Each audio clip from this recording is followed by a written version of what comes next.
Staking is not always necessary, only when the conditions are really windy or the root ball is small.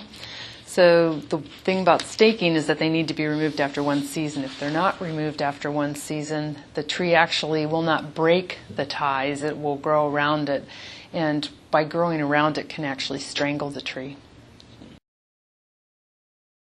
So there's a few things about overpruning a tree that are bad. One is that the tree loses its ability to create food for itself, so that it reduces the growth rate of the tree. The other thing that it can do is make it actually weak in its trunk if it's overpruned, if the branches are pruned too soon and just a few branches are left on the very top.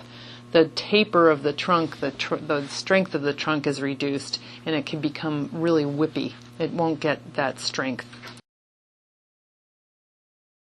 Removing large limbs in a tree is called topping, and topping is not only ugly, but it can severely damage a tree or actually kill it. Top trees are much more susceptible to decay and insect attack.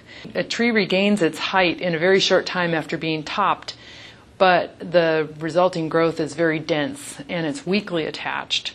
So not only does it require additional maintenance to retain the height that you were hoping to achieve, but it can also, if it's not maintained, be a public safety hazard as branches will start to sever and fall apart.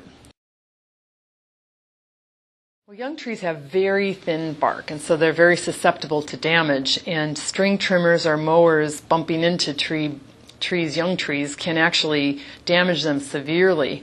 Trees don't grow, they don't heal, they grow around their wounds, and if they aren't able to grow around the wounds that are left behind by string trimmers and mowers, it can severely damage and slow the growth of the tree or actually end up killing the tree. If you mulch a tree, that prevents mowers and string trimmers from having to get even close to the tree, and that's a good way to avoid mower and whipping damage.